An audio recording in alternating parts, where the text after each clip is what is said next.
Hello and welcome into this week's edition of the ARCA Menard Series, a rewind show. I'm Garth Allen. This is Racing News Now. And today we're going to talk about race number 2 of the main ARCA Menard Series schedule for 2023 and race number 1 of the 2023 ARCA Menard Series West season. Yes, they were one in the same. It was the one and only West Series combo race of the season. There will be a number of East combo races later in the season, but this is the only West combo race for 2023. So let's get right into it. There was a lot to talk about in this race. Again, as you become accustomed to, you won't hear too many of my opinions in this show. Really, you probably won't hear any. Saving those for Rookie Stripes Wednesday, 6 p.m. Eastern, our new podcast here on RNN. Myself and Tyler Guthrie will break down all the weekend's action from Phoenix. So check that out on Wednesday if you'd like to hear my thoughts on this race. We keep these analytical and statistical now on the Rewind show. So first up, lap number 3, Frankie Muniz spins in turns 1 and 2.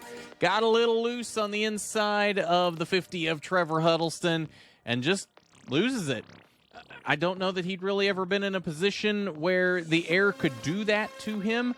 So good learning experience for Frankie Muniz. Didn't tear up the car. Didn't tear up Trevor Huddleston's car either, although it got very close. Huddleston had to do quite the drift through turns 1 and 2 to not tear up his car.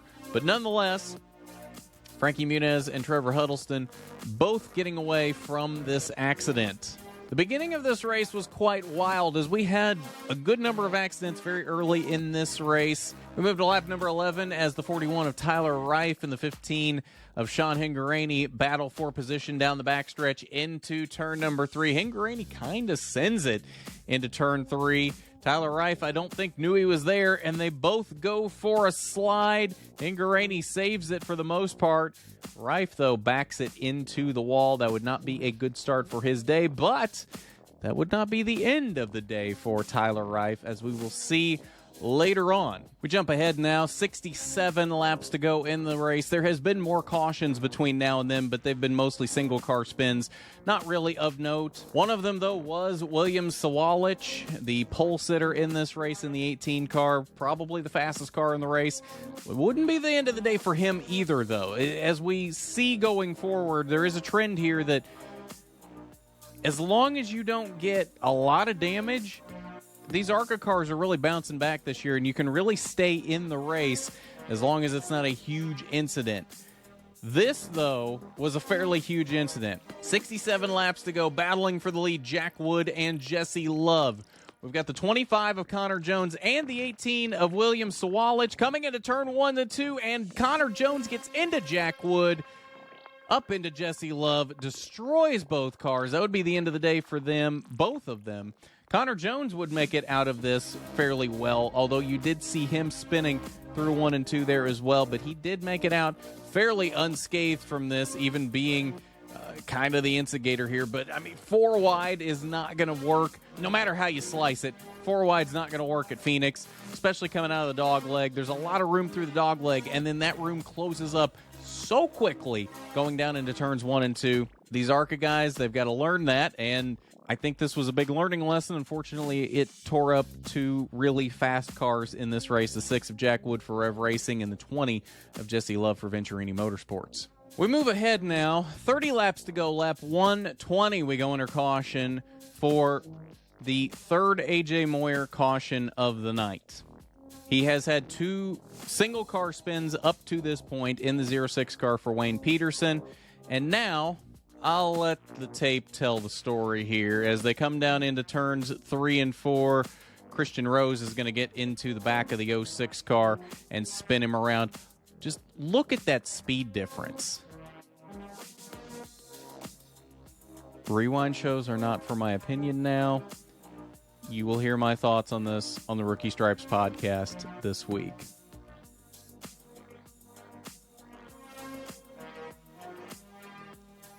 As we move closer to the end of the race now, there was a single car spin from Andres Perez de Lara in the Rev Racing 2 car, but now we move up to 4 laps to go in this race. And a hard crash for Tony Breidinger in turns 3 and 4. This was unfortunate because I've been tough on her in the past, but let's give credit where credit is due. she ran a fairly good race tonight. Was she a race win contender? No, but she was in the top 10 all night in a fairly stacked field. She was 6th to 9th most of the night tonight, and that's better than I've given her credit for in the past. So I give credit where credit is due. This was a good race for Toni Breidinger. Hopefully this is her turning the corner and we see more good runs out of her going forward. Time will tell on that. But either way, it was unfortunate to see her get taken out in this incident. And then you see a completely separate incident behind her in the 02 of Leland Honeyman, with the 32 of Christian Rose and the 12 of D.L. Wilson getting together and also getting involved in the incident, but not really, as it was almost a separate incident. Very weird how these two things happened here, simultaneous of each other, but not really the same accident. Overtime caution number 1, William Sawalich spins from the lead off of the front bumper of the 88 car of Bradley Erickson. As we come down to the green flag here, you'll see them all fan out down into the dog leg, and Sawalich just kind of turns himself off the 88. The 88 really can't go any lower or he was going to get into the wall there. Everybody going for the same space on an overtime restart. I can't necessarily fault either one of them for this, but unfortunately, that did end up taking Sawalich out of the running for the win in this event after pretty much being the fastest car in this race. Fairly dominant. I believe he led the most laps. Went to the back twice now. Had a spin early, then had this one, and unfortunately was not able to finish it off, but a very fast car and a good start for William Sawalich after starting on the pole. Now, let's go to overtime restart number 2. This is where things get crazy. The 17 of Landon Lewis, I think, fairly clearly jumps this restart. He was going even before he got into the restart zone box. ARCA called this fair, though. Did not penalize him. He gets out to the lead here. Tanner Reif falls all the way back to the 3rd position behind Landon Lewis and Bradley Erickson. They come down the backstretch here. What happens on this restart? We've taken out a lot of the fast cars in this race. These are the cars that are left. Landon Lewis, Bradley Erickson, Tyler Reif. As Reif comes up into the 2nd position now to get around Erickson. White flag is in the air. 1 lap to go. Can Tyler Reif get back to the lead? He was the leader on that restart. Didn't look like it, though, with as quickly as Landon Lewis took off on that restart. Is Tyler Reif going to be able to get there? He is to the bumper off of turn 2, to the inside, down the backstretch. This is the battle for the win on the final lap. They come down into turn 3. Landon Lewis has nothing for him. Tyler Reif gets around Lewis, takes the win off of turn number 4, his first career ARCA Menard Series race and his first career ARCA Menard Series win. That is the main ARCA Menard Series to say. He has made 1 or 2 West starts up to this point, but this is his first main ARCA Menard Series race. And Tyler Reif comes home with the victory. Fantastic race for Tyler Reif in that 41 car, in the Chris Loudon owned 41 car, takes the victory in the General Tire 150 from the Phoenix Raceway. Fantastic race for I keep wanting to call him Tanner Reif. Tyler Reif, the brother of Tanner Reif. Great race for him. Great to see him run well in this race in a car that I wasn't really expecting him to be super competitive in. And he goes out and, I don't want to say dominates this race by any means, but he was up there top 5 most of this race. And once you get Sawalich out of the way late in the race, you got Jesse Love out of the way and Jack Wood with Rex. Tyler Reif, I think, really was the fastest car at the end of this race, which was incredible to see. Fantastic to see him pick up the win in this race. Congratulations to Tyler Reif.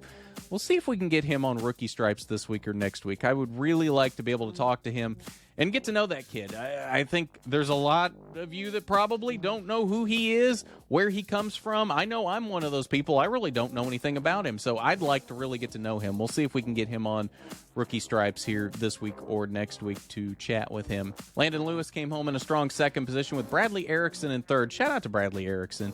Fantastic race for him. I didn't expect him to be this fast in this race, and he comes home in 3rd. Great run for him. Andres Perez de Lara, even after a late spin, comes home in 4th, and Kyle Keller rounds out the top 5. Look at this top 5. 4 of the 5 are ARCA West cars. In the past, the West cars have not stacked up well against the main ARCA cars and the ARCA East cars. Generally, main ARCA cars and ARCA East tend to put the whooping on the West cars. That was not the case tonight. 4 of the top 5 were West cars in this race. Really good showing for the ARCA Menard Series West tonight. Career best finish for Frankie Muniz in the 6th position in his 2nd start for the season. Good points day for him as well, as we'll see when we get to the points. Connor Jones ended up in 7th, Leland Honeyman 8th. Trevor Huddleston rebounded to the 9th position after his dust-up with Frankie Muniz early. And Greg Von Alst had a great run as well. High as, I think, 3rd at one point. Had a good run. 10th, not indicative of how he ran on the night, but still a good points day for him as well, as we'll see when we get to the points. William Sawalich came home in the 13th position. Tony Breidinger, even after her good run on the night, had her accident late. She landed in 22nd. But again, want to give credit where credit is due. I've been really hard on her in the past, and she ran a good race tonight. And it was unfortunate she couldn't finish that off. But I don't want to just sit here and harp on her week in and week out as I've done in the past. I don't want to. Even though some of you may think it looks like it gives me pleasure to do it, it doesn't. So I'm happy to see that she ran well tonight, even if she couldn't finish it off.